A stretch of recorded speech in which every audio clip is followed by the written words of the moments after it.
Ngayon si Mark pa rin na nasa isip mo. Clifford?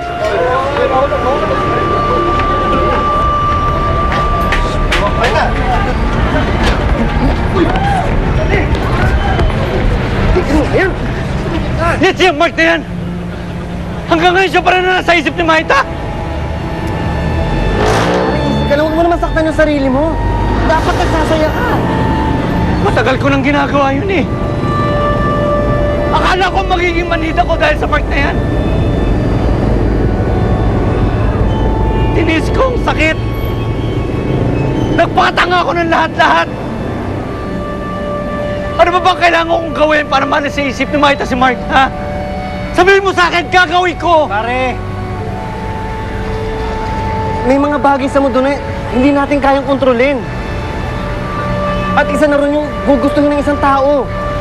Pare, kahit basagin mo yung kamay mo, kahit saktan mo ng paulit-ulit yung sarili mo, pare, hindi na magbabagong lahat.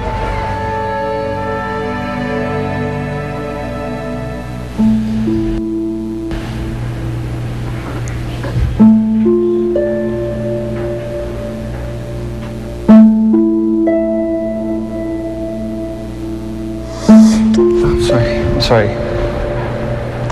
Bakit, Mark? Nandidiri ka ba sa akin? Ha? Hindi. No. Iniisip ko lang kasi yung trauma mo. May pinagdadaan ka ngayon, di ba? I don't want to take advantage of you. I'm sorry. I respect you. I do. Thank you. Hindi ko na kaya.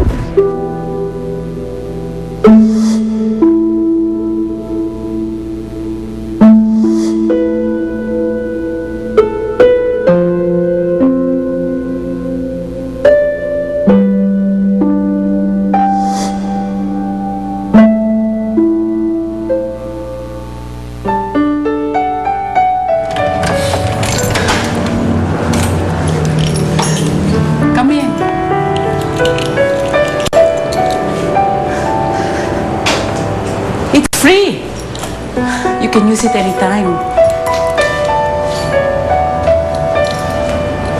Look around.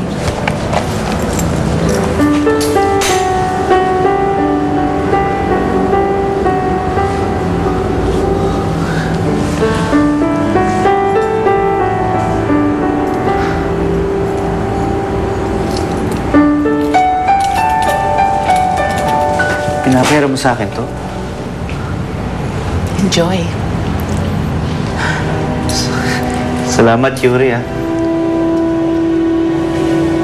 Pasensya ka na pala kagabi. Hindi kita nasipot. Alam mo na, medyo nagkaya kasi yung mga barkada, tapos hindi naman ako makatanggi. Dante, binibigyan kita ng isa pang pagkakataon magsabi sa akin ng totoo. Sinong kasama mo mag-celebrate ng pagkapanalo mo?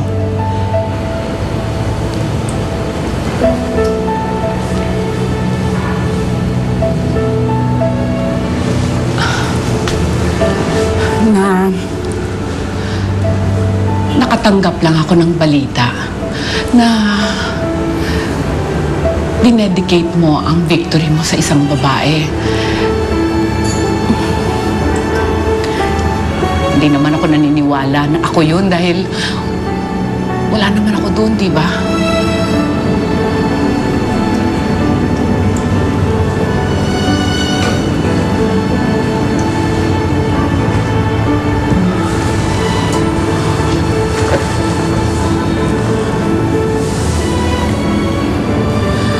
Don't be afraid. I don't bite.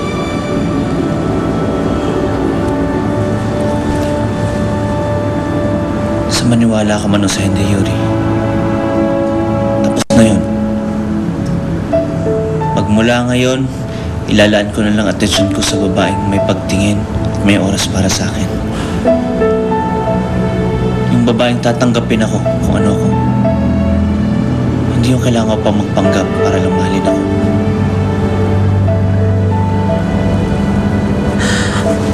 Dante,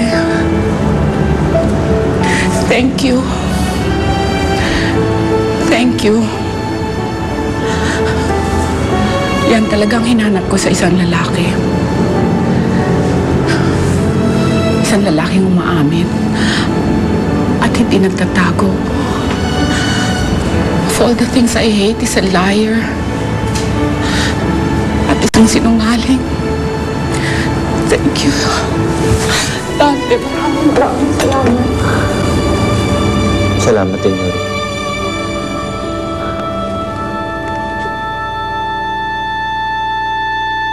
Sarap mag-relax